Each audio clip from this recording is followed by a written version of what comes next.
இன்றைய முக்கிய நிகழ்வுகள். இருசக்கர வாகனத்தில் எடுத்து சென்ற வெடிமருந்து வெடித்து பெண் பலி, புதுச்சேரியில் சோகம்.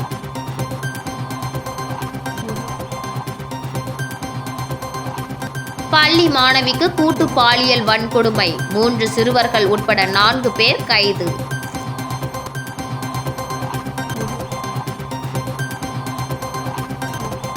போலி மருந்து விவகாரம், குடியரசு துணைத் தலைவருக்கு ஜோர்ஜ் சார்லஸ் மார்டின் கடிதம். புதுச்சேரியில் காட்டுப்பன்றியை வேட்டையாடுவதற்காக இருசக்கர வாகனத்தில் எடுத்து சென்ற வெடிமருந்து திடீரென வெடித்ததால் இருசக்கர வாகனத்தில் சென்ற நரிக்குறவர் இனத்தை சேர்ந்த பெண் உடல் சிதறி பலியான சம்பவம் பரபரப்பை ஏற்படுத்தியுள்ளது. புதுச்சேரி வில்லியனூர் மூர்த்தி நகரை சேர்ந்த நரிக்குறவர் இனப்பெண் ஜெரினா அவரது மருமகன் பாண்டியனுடன் தமிழக பகுதிக்கு இருசக்கர வாகனத்தில் சென்று காட்டுப்பன்றியை வேட்டையாடியுள்ளனர். பன்றி தாக்க வந்தால் அதன் மீது வீசுவதற்கு வெடிமருந்தை அவர்கள் எடுத்து சென்றனர். பன்றியை வேட்டையாடிவிட்டு மீதமிருந்த வெடிமருந்துடன் இருசக்கர வாகனத்தில் புதுச்சேரி கூடப்பாக்கம் சாலை அருகே வரும்போது வேகத்தடை மீது ஏறி இறங்கிய போது அதிர்வு காரணமாக இருசக்கர வாகனத்தில் இருந்த வெடிபொருள் வெடித்ததால் வாகனத்தில் பயணித்த இருவரும் தூக்கி வீசப்பட்டனர். விபத்தில் தூக்கி வீசப்பட்ட ஜெரினா உடல் சிதறி சம்பவ இடத்திலேயே பரிதாபமாக உயிரிழந்தார். படுகாயமடைந்த பாண்டியனை அவ்வழியாக சென்றவர்கள் மீட்டு அரசு மருத்துவமனைக்கு அனுப்பி வைத்தனர். இந்த சம்பவம் குறித்து அறிந்த வில்லியனூர் காவல் நிலைய போலீசார் சம்பவ இடத்திற்கு சென்று விசாரணை நடத்தினர். அப்போது சட்டவிரோதமாக வெடிமருந்தை இருசக்கர வாகனத்தில் ஏற்றி வந்ததால் விபத்து ஏற்பட்டுள்ளது என தெரிய வந்துள்ளது. இதுகுறித்து வில்லியனூர் போலீசார் வழக்கு பதிவு செய்து விசாரணை நடத்தி வருகின்றனர். மேலும் விபத்து நடந்த இடத்தில் சிசிடிவி கேமராக்களை ஆய்வு செய்தபோது வெடி வெடித்ததில் வாகனம் சுமார் 10 மீட்டர் தூரத்திற்கு தூக்கி வீசப்பட்டது தெரிய வந்துள்ளது. இதனிடையே வெடி விபத்து தொடர்பான நெஞ்சை பதைக்கும் சிசிடிவி காட்சிகள் தற்போது வெளியாகியுள்ளது. புதுச்சேரியில் 9ஆம் வகுப்பு படிக்கும் 15 வயது மாணவியை காதலன் மற்றும் அவரது நண்பர்கள் கூட்டு பாலியல் வன்கொடுமை செய்த விவகாரத்தில் 17 வயது காதலன் மற்றும் அவரது நண்பரை போக்சோ வழக்கில் கைது செய்த போலீசார் மேலும் இவ்வழக்கில் 2 சிறார்களை தேடி வருகின்றனர். புதுச்சேரி வானரப்பேட்டை பகுதியைச் சேர்ந்த 15 வயது சிறுமி நகர பகுதியில் உள்ள அரசு பள்ளியில் 9ஆம் வகுப்பு படித்து வருகிறார். இந்த நிலையில் கடந்த 2 தினங்களுக்கு முன்பு பள்ளிக்கு சென்ற சிறுமி வெகு நேரமாகியும் வீடு திரும்பவில்லை. இதில் அதிர்ச்சி அடைந்த பெற்றோர்கள் சிறுமியை பல இடங்களில் தேடியும் எங்கும் கிடைக்கவில்லை. இதுகுறித்து ஒதியஞ்சாலை காவல் நிலையத்தில் புகார் அளிக்கப்பட்டது. அதன் பேரில் விசாரணை செய்ததில் சிறுமி பாகூர் பகுதியில் இருப்பதாக தெரிந்ததை அடுத்து பாகூர் போலீசார் உதவியுடன் சம்பவ இடத்திற்கு சென்று சிறுமியை போலீசார் மீட்டனர். இதனைத் தொடர்ந்து பாகூர் காவல் நிலையத்திற்கு அழைத்து சென்று விசாரணை செய்ததில் குருவிநத்தம் பகுதியைச் சேர்ந்த 17 வயது சிறுவன் பள்ளி சிறுமியை காதலிப்பதாக ஆசை வார்த்தை கூறி பாகூரில் உள்ள ஒரு வீட்டில் வைத்து அவரது நண்பர்களுடன் பாலியல் வன்கொடுமையில் ஈடுபட்டது தெரிய வந்துள்ளது. இதனையடுத்து பாதிக்கப்பட்ட மாணவியை புதுச்சேரி குழந்தைகள் மருத்துவமனைக்கு அனுப்பி வைத்த போலீசார் 3 சிறுவர்கள் உட்பட 4 பேர் மீது பாகூர் போலீசார் போக்சோ பிரிவின் கீழ் வழக்கு பதிவு செய்து சிறுமியை காதலித்த சிறுவன் மற்றும் ஆகாஷ் என்கிற வாலிபரை கைது செய்து சிறையில் அடைத்தனர். தொடர்ந்து தலைமறைவாக உள்ள மேலும் 2 சிறுவர்களை போலீசார் வலைவீசி தேடி வருகின்றனர். இந்த சம்பவத்தில் ஈடுபட்ட சிறுவர்கள் அனைவரும் பள்ளி படிப்பை பாதியிலேயே விட்டுவிட்டு தனியார் நிறுவனத்தில் பணிபுரிந்து வருகின்றனர். மேலும் இச்சம்பவம் பாகூர் பகுதியில் பெரும் சர்ச்சையை ஏற்படுத்தியுள்ளது. வில்லியனூர் தொகுதி திமுக சார்பில் 300 பெண்கள் பங்கேற்ற மாபெரும் கோலப் போட்டியை எதிர்க்கட்சித் தலைவர் சிவா துவக்கி வைத்தார். வில்லியனூர் சட்டமன்ற தொகுதி திமுக சார்பில் 14ஆம் தேதி சமத்துவ பொங்கல் விழா நடைபெறுகிறது. இதனையொட்டி மாபெரும் கோலப்போட்டி இன்று காலை வில்லியனூர் திருக்காமேஸ்வரர் ஆலய வளாகத்தில் நடந்தது. ரங்கோலி, உருவக்கோலம், புள்ளிக்கோலம் என 3 வகையான கோலப்போட்டியில் வில்லியனூர் தொகுதியை சேர்ந்த 300க்கும் மேற்பட்ட பெண்கள் பங்கேற்று கோலமிட்டனர். இந்த கோலப்போட்டியை தொகுதி சட்டமன்ற உறுப்பினரும் எதிர்க்கட்சித் தலைவருமான சிவா துவக்கி வைத்து கோலப்போட்டியை பார்வையிட்டார். இப்போட்டி ஒருங்கிணைப்பாளராக தொகுதி செயலாளர் மணிகண்டன், வர்த்தகர் அணி அமைப்பாளர் ரமணன், கிளை செயலாளர் சரவணன், குமுகாயம் நண்பர்கள் குழு ஒருங்கிணைப்பாளர் பரசுராமன், ரஜினி முருகன், வில்லியம் ஃபவுண்டேஷன் தசரதன் ஆகியோர் செயல்பட்டனர். தேசிய விருதாளர் டெரகோட்டா வெங்கடேசன், தேசிய மெட்ரோ திட்ட செயலர் தனலட்சுமி, ஓவியர் ரகுபதி, ஓவிய பயிற்சியாளர் சங்கீதா சிவா ஆகியோர் நடுவர்களாக இருந்து சிறந்த கோலப் படைப்புகளை தேர்வு செய்தனர். இப்போட்டியில் 3 வகையான கோலங்களில் நடுவர்கள் தேர்வு செய்யும் முதல் 3 மகளிருக்கு கிரைண்டர், 2ஆம் பரிசாக 6 நபர்களுக்கு மின் அடுப்பு, 3ஆம் பரிசாக 9 மகளிருக்கு பிரஷர் குக்கர் மற்றும் போட்டியில் பங்கேற்ற அனைவருக்கும் ஆறுதல் பரிசுகள் 14ஆம் தேதி நடைபெறும் சமத்துவ பொங்கல் விழாவில் வழங்கப்படுகிறது. போட்டியில் பங்கேற்ற பெண்கள் அனைவருக்கும் மா, பலா, கொய்யா, தென்னை உள்ளிட்ட மரக்கன்றுகள் இலவசமாக வழங்கப்பட்டன. புதுச்சேரியில் நடைபெற்ற போலி மருந்துகள் மோசடி தொடர்பான வழக்கின் ஆவணங்களை உடனடியாக சிபிஐயிடம் ஒப்படைக்கவும், குற்றவாளிகளுக்கு வழங்கப்பட்ட ஜாமீனை ரத்து செய்து அவர்களை கைது செய்வதற்கான நடவடிக்கை எடுக்க கோரி லட்சிய ஜனநாயக கட்சி தலைவர் ஜோஸ் சார்லஸ் மார்டின் குடியரசு துணைத் தலைவருக்கு கடிதம் அனுப்பியுள்ளார். லட்சிய ஜனநாயக கட்சி தலைவர் ஜோஸ் சார்லஸ் மார்டின் குடியரசு துணைத் தலைவருக்கு எழுதியுள்ள கடிதத்தில், புதுச்சேரி யூனியன் பிரதேசத்தில் நடைபெற்றுள்ள போலி மருந்து மற்றும் தரமற்ற மருந்துகளை தயாரித்து விநியோகித்து விற்பனை செய்ததாக குற்றம் சாட்டப்பட்டுள்ள ஒரு மிகப்பெரிய மோசடியானது நாடு முழுவதும் பொது சுகாதாரம் மற்றும் மக்கள் பாதுகாப்பிற்கு கடும் அபாயத்தை ஏற்படுத்தியுள்ளது. இவ்விவகாரம் தொடர்பாக சிபிசிஐயிடம் போலீசார் வழக்கு பதிவு செய்து விசாரணை நடத்தி சில குற்றவாளிகளை கைது செய்திருந்தாலும், செல்வாக்கு வாய்ந்த அரசியல்வாதிகள் மற்றும் அதிகாரமுள்ள நபர்களை விசாரணை வரம்பிலிருந்து வேண்டுமென்றே விலக்கி வைத்துள்ளது. இது கடமை தவறிய செயலாகும். குற்றவாளிகளை சட்டத்தின் பிடியிலிருந்து தப்பிக்க செய்யும் நோக்கத்துடனும் அமைகிறது. இந்த கடுமையான தவறுகளின் காரணமாக விசாரணையை மத்திய புலனாய்வு அமைப்பான சிபிஐக்கு மாற்ற வேண்டும் என புதுச்சேரி அரசிடம் தொடர்ந்து கோரிக்கைகள் வைக்கப்பட்டன. இதனையடுத்து துணைநிலை ஆளுநர் விசாரணையை புதுச்சேரி சிபிசிஐடியிடம் இருந்து சிபிஐக்கு மாற்றியுள்ளனர். ஆனால் புதுச்சேரி சிபிசிஐடி போலீசார் இதுவரை வழக்கு ஆவணங்களையும் விசாரணை பதிவுகளையும் சிபிஐக்கு ஒப்படைக்காமல் உள்ளனர். இந்த திட்டமிட்ட அலட்சியத்தை பயன்படுத்திக் கொண்டு கைது செய்யப்பட்ட பல குற்றவாளிகள் ஜாமீன் பெற்றுள்ளனர். இது அதிர்ச்சி அளிக்கிறது. விசாரணை அதிகாரப்பூர்வமாக சிபிஐக்கு மாற்றப்பட்ட பின்னரும் சிபிசிஐடி வழக்கு ஆவணங்களை சட்டவிரோதமாக தக்க வைத்துக் கொண்டு சிபிஐ மேற்கொள்ள வேண்டிய சுதந்திரமான மற்றும் நியாயமான விசாரணையை தடுக்கிறது. இதனால் அரசியல் அமைப்பு சட்டத்தின் மீதான மக்களின் நம்பிக்கை கேள்விக்குறியாகிவிடும் என்பதை பணிவுடன் தெரிவித்துக் கொள்கிறேன். தொடர்ந்து அலட்சியம் நீடித்தால் பொது நலனின் பொருட்டு இந்திய அரசியல் அமைப்பின் பிரிவு 226 கீழ் உயர்நீதிமன்றத்தை அணுக வேண்டிய நிலைக்கு தள்ளப்படுவோம் என்பதையும் தெரிவித்துக் கொள்கிறேன். இந்த மிக முக்கியமான விவகாரத்தை இந்திய துணை குடியரசுத் தலைவர் கவனத்தில் கொண்டு நீதியினை நிலைநாட்ட தேவையான நடவடிக்கைகள் எடுக்க வேண்டும் என கேட்டுக்கொள்வதாக தெரிவித்துள்ளார். புதுவை தேவர் பேரவையின் 43ஆம் ஆண்டு விழா, பசும்பொன் முத்துராமலிங்க தேவரின் 118வது ஜெயந்தி விழா மற்றும் கல்வி விருது வழங்கும் விழா ராம் இன்டர்நேஷனல் ஹோட்டலில் சிறப்பாக நடைபெற்றது. புதுவை தேவர் பேரவை தலைவர் தனபாலன் தலைமையில் நடைபெற்ற இவ்விழாவிற்கு கௌரவ தலைவர் ரத்தினசாமி முருகேசன் முன்னிலை வகித்தார். மூவேந்திரர் முன்னேற்ற கழக தலைவர் ஸ்ரீதர் வாண்டையார் பசும்பொன் முத்துராமலிங்க தேவரின் திருவுருவ படத்தை திறந்து வைத்தும் கல்வி விருது வழங்கியும் வாழ்த்துரை வழங்கினார். தமிழ்ஞான கலைமணி, நாடக கலைஞர் வீரமங்கலம் கவிராஜ், புதுவை தேவர் பேரவையின் நிறுவன தலைவர் தெய்வ திரு மூக்கையா தேவர் திருவுருவ படத்தை திறந்து வைத்து போட்டிகளில் வெற்றி பெற்றவர்களுக்கு பரிசுகள் வழங்கி சிறப்புரை ஆற்றினார். 10ஆம் மற்றும் 12ஆம் வகுப்பு பொதுத் தேர்வில் அதிக மதிப்பெண் வெற்றி பெற்ற மாணவர்களுக்கு விருதுகளும், பல்வேறு கலை மற்றும் விளையாட்டு போட்டிகளில் வெற்றி பெற்றவர்களுக்கு பரிசுகளும் வழங்கப்பட்டன. விழாவிற்கான ஏற்பாடுகளை லக்ஷ்மணதேவர், கருப்பையா, முருகேசன், ராஜசேகர், பரத், கல்யாணசுந்தரம், பாஸ்கர் உள்ளிட்ட நிர்வாகிகள் செய்திருந்தனர்.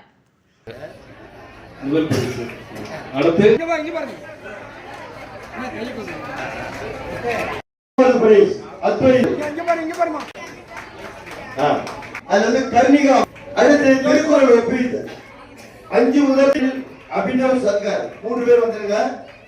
17 வயது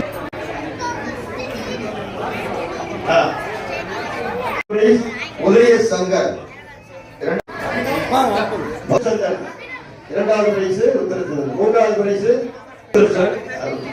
சனந்தா. மூணாவது பரிசு சனந்தா.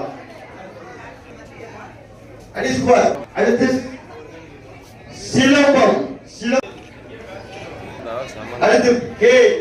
இரண்டாவது பரிசு ஐஸ்வர்யா. இரண்டாவது பரிசு ரேவதி. பசுமலை செல்வராஜ். இரண்டாவது பிரியா கோலப்பட்டி ராஜி பாண்டிச்சேரி அவர்களை அழைக்கிறோம். இங்க பாருங்க.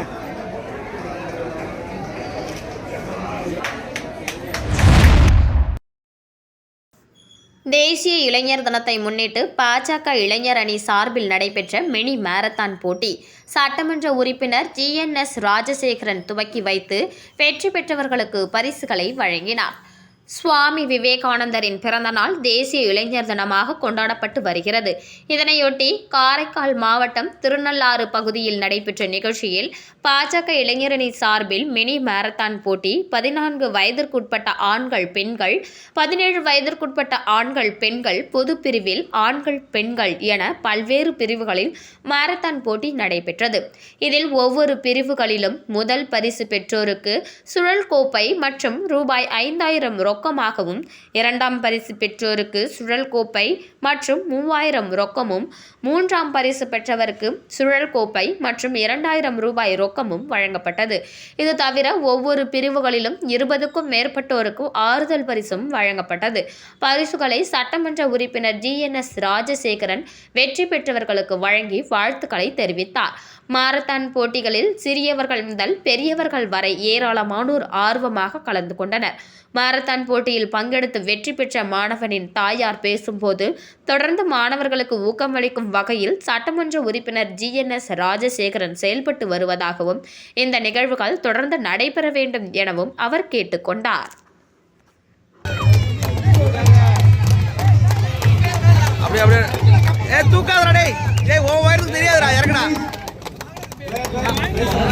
First prize 5,000 rupees, second prize 3,000 rupees, third prize 2,000 rupees.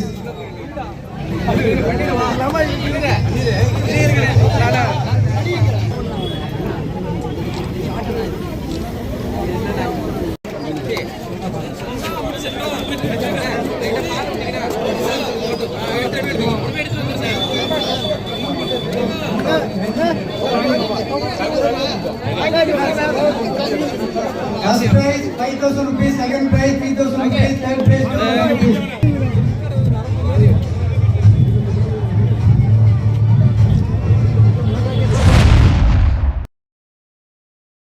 Puducherry தனியார் பள்ளி சங்கங்களின் கூட்டமைப்பு நடத்தும் சந்திப்போம் சதம் பெறுவோம் எனும் 10ஆம் வகுப்பு மாணவர்களுக்கான சிறப்பு வழிகாட்டுதல் நிகழ்ச்சி வில்லியனூர் ராஜா திருமண மஹாலில் நடைபெற்றது.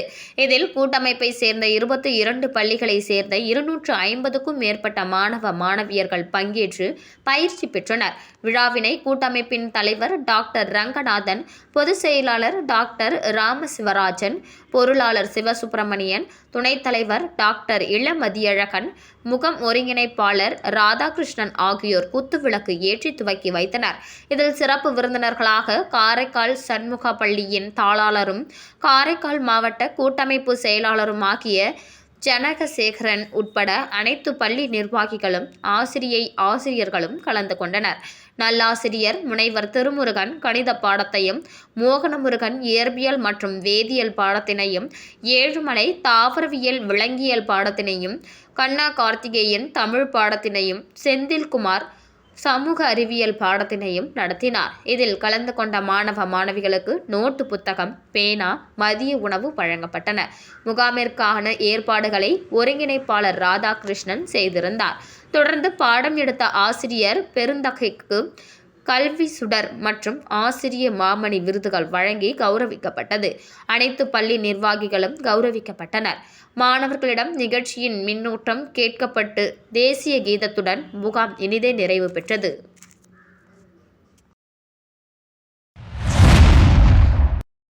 கதிர்காமம் சட்டமன்ற தொகுதிக்குட்பட்ட பல்வேறு இடங்களில் NR காங்கிரஸ் மாநில செயலாளர் SS அழகு பொங்கல் தொகுப்பினை வீடு வீடாக வழங்கினார். புதுச்சேரி மாநிலம் கதிர்காமம் சட்டமன்ற தொகுதியில் என்ஆர் காங்கிரஸ் மாநில செயலாளர் எஸ். அழகு தொடர்ந்து பல்வேறு சமூக சேவையில் ஈடுபட்டு பொதுமக்களுக்கு பல்வேறு நலத்திட்ட உதவிகளை வழங்கி வருகிறார்.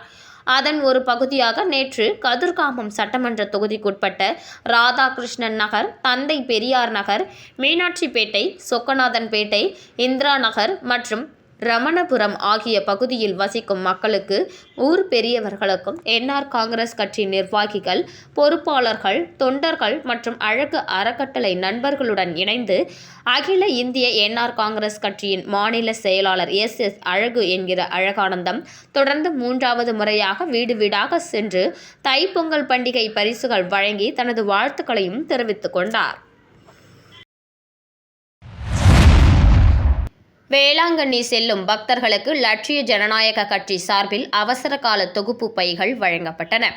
லட்சிய ஜனநாயக கட்சி தலைவர் ஜோஸ் சார்லஸ் மார்டின் வழிகாட்டுதல் படி அரியாங்குப்பத்திலிருந்து வேளாங்கண்ணி ஆலயத்திற்கு செல்லும் பக்தர்களுக்கு பைகள், டார்ச் விளக்குகள், பேட்டரிகள், பருத்தி தற்கள், துவைல்கள், முதலுதவி கிட்ஸ் மற்றும் பல பொருட்கள் அடங்கிய பொருட்கள் வழங்கப்பட்டது. இதனை பார் அருள்தாஸ் வழங்கி சிறப்பு பிரார்த்தனையிலும் ஈடுபட்டார். புதுச்சேரி மதகடிப்பட்டு ஸ்ரீ மணக்குள விநாயகர் கலை மற்றும் அறிவியல் கல்லூரியில் தமிழ்துறை அனைத்து துறைகளுடன் இணைந்து நடத்திய ழகரம் தமிழர் பெருவிழா என்ற தலைப்பில் அமைந்த நிகழ்ச்சி வெகு சிறப்பாக நடைபெற்றது. தை மாதம் உழவர் திருநாளை முன்னிட்டு தமிழரின் கலை இலக்கிய பண்பாடுகளை போற்றும் வகையில் மாணவர்கள் தங்கள் கலைத்திறன் மற்றும் படைப்பாற்றலை வெளிப்படுத்தும் விதமாக 9 அரங்கங்களை அமைத்திருந்தனர். இந்த நிகழ்வில் சிறப்பு விருந்தினர்களாக நடிகர் பாண்டி ரவி, புதுவை பல்கலைக்கழகம் நிகழ்த்துக்கலை துறை தலைவர் முனைவர் சுப்பையா கலந்து கொண்டு அரங்கங்களை பார்வையிட்டு மதிப்பீடு செய்து மாணவர்களை வாழ்த்தி சிறப்புரையாற்றினர். ஸ்ரீ மணக்குள விநாயகர் கல்வி அறக்கட்டளையின் தலைவர் தனசேகரன் நிகழ்ச்சியை துவக்கி வைத்து அரங்கங்களை பார்வையிட்டு தலைமையுரையாற்றினார். மேலும் செயலாளர் நாராயணசாமி கேசவன், பொருளாளர் ராஜராஜன், இணை செயலாளர் வேலாயுதம், கல்லூரி இயக்குனர் மற்றும் முதல்வர் வெங்கடாச்சலபதி ஆகியோரின் வாழ்த்துக்களுடன் தொடங்கிய நிகழ்வில் ஸ்ரீ மணக்குள விநாயகர் கலை மற்றும் அறிவியல் கல்லூரியின் முதல்வர் முனைவர் முத்துலட்சுமி நிகழ்ச்சியின் வரவேற்புரை வழங்கினார். 12 துறைகளை சேர்ந்த மாணவர்கள் கலை நிகழ்வுகளோடு 9 தலைப்புகளில் 9 சிறந்த அரங்குகளை உருவாக்கியிருந்தனர். காவிரி பூம்பட்டினம், மூவேந்தர் துறைமுக நகரங்கள், திருவிழாக்கள், தமிழர் வாழ்வியலும் விஞ்ஞானமும், பழந்தமிழர் அறிவியல் சிந்தனைகள், ஆயித்திய இளவரசி செம்பவளம், புலவர் புரவலர் நட்பு, மருதநில காட்சிகள், கல்வெட்டுகள், அகழ்வாராய்ச்சி, தொல்பொருட்கள் என்றவாறு தலைப்புகள் அமைக்கப்பட்டிருந்தன. ஒவ்வொரு அரங்கிலும் மாணவர்கள் தமிழரின் அடையாளத்தை பறைசாற்றும் வகையிலும் அடுத்த தலைமுறைக்கு கொண்டு சேர்க்கும் வகையிலும் அரங்கங்களை தமிழரின் நடை, உடை, பாவனையுடன், ஆடை அலங்காரத்துடனும் உணர்வு பொங்க உற்சாகத்துடன் அமைத்திருந்தன. மேலும் தமிழர் நிகழ்த்து கலைகளான பாரம்பரிய நடனம், குழு நடனம், சிலம்பம், வில்லுப்பாட்டு, யோகா, நாடகம் ஆகிய நிகழ்வுகள் அரங்கேறின. நிகழ்வின் இறுதியாக பரிசளிப்பு விழா நடைபெற்றது. வணிகவியல் துறை மாணவர்கள் உருவாக்கிய காவிரி பூம்பட்டினம் அரங்கம் முதல் பரிசினை பெற்றது. 2ஆம் பரிசினை உயிரி அறிவியல் துறை மாணவர்கள் உருவாக்கிய ஆயித்திய இளவரசி செம்பவளம் அரங்கமும், 3ஆம் பரிசினை இயற்பியல் துறை மாணவர்கள் உருவாக்கிய தமிழர் வாழ்வியலும் விஞ்ஞானமும் என்ற அரங்கமும் பெற்றது. அடுத்ததாக நிகழ்த்து கலைகளுக்கும் பரிசுகள் வழங்கப்பட்டன. முதல் பரிசினை பொம்மலாட்டமும், 2ஆம் பரிசினை குழு நாடகமும், 3ஆம் பரிசினை வில்லுப்பாட்டும் பெற்றன. அனைத்து துறை தலைவர்களும் பேராசிரியர்களும் மாணவர்களும் பங்கு பெற்ற இந்த நிகழ்ச்சியினை தமிழ்துறை பேராசிரியர்கள் பிற துறைகளுடன் இணைந்து ஒருங்கிணைத்திருந்தனர்.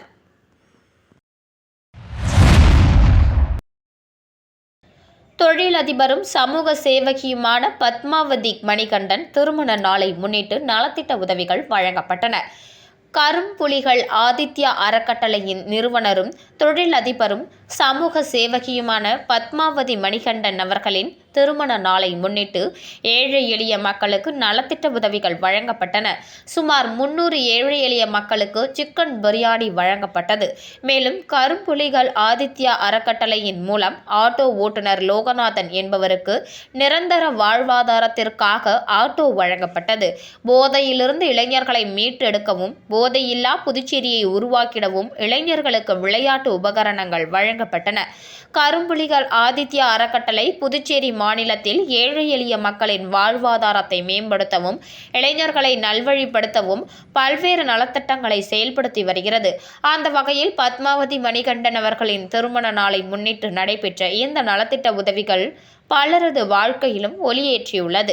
இந்த நிகழ்ச்சியில் பத்மாவதி மணிகண்டன் அவர்கள் பேசுகையில், இந்த திருமண நாளில் ஏழை எளிய மக்களுக்கு உதவி செய்வதில் நான் மகிழ்ச்சி அடைகிறேன். கரும்புலிகள் ஆதித்யா அறக்கட்டளை தொடர்ந்து ஏழை எளிய மக்களின் நலனுக்காக பாடுபடும். இளைஞர்கள் போதை பழக்கத்திற்கு அடிமையாகாமல் விளையாட்டுகளில் கவனம் செலுத்த வேண்டும். போதையில்லா புதுச்சேரியை உருவாக்க அனைவரும் ஒன்றிணைந்து செயல்பட வேண்டும் என்று கூறினார். ஆட்டோ பெற்றுக்கொண்ட லோகநாதன் கூறுகையில், எனக்கு ஆட்டோ வழங்கிய பத்மாவதி மணிகண்டன் அவர்களுக்கு நான் மிகவும் கடமைப்பட்டிருக்கிறேன். இந்த ஆட்டோ மூலம் நான் எனது குடும்பத்தை நன்றாக கவனித்துக் கொள்ளவும் முடியும் என்றார். விளையாட்டு உபகரணங்கள் பெற்றுக்கொண்ட இளைஞர்கள் கூறுகையில், கரும்புலிகள் ஆதித்யா அறக்கட்டளைக்கு எங்கள் நன்றியை தெரிவித்துக் கொள்கிறோம். இந்த விளையாட்டு உபகரணங்கள் மூலம் நாங்கள் விளையாட்டுகளில் அதிக கவனம் செலுத்தி போதை பழக்கத்திலிருந்து விடுபடுவோம் என்றனர். இந்த நிகழ்ச்சியில் கரும்புலிகள் ஆதித்யா அறக்கட்டளையின் உறுப்பினர்கள் மற்றும் பொதுமக்கள் பலர் கலந்து கொண்டனர். கரும்புலிகள் ஆதித்யா அறக்கட்டளையின் இந்த முயற்சிக்கு பலரும் பாராட்டு தெரிவித்தனர். கரும்புலிகள் ஆதித்யா அறக்கட்டளை தொடர்ந்து சமூக சேவை செய்து ஏழை எளிய மக்களின் வாழ்க்கையில் ஒளியேற்ற வேண்டும் என்று அனைவரும் வாழ்த்துகின்றனர். பத்மாவதி மணிகண்டன் அவர்களின் திருமண நாள் சமூக சேவை நாளாக கொண்டாடப்பட்டது பலருக்கும் மகிழ்ச்சியை அளித்தது. மீண்டும் இன்றைய முக்கிய நிகழ்வுகள். இருசக்கர வாகனத்தில் எடுத்து சென்ற வெடிமருந்து வெடித்து பெண் பலி. புதுச்சேரியில் சோகம்.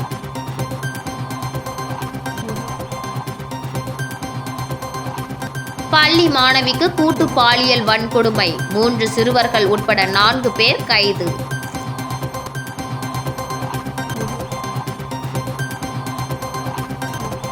போலி மருந்து விவகாரம். குடியரசு துணைத் தலைவருக்கு ஜோஸ் சார்லஸ் மார்டின் கடிதம்.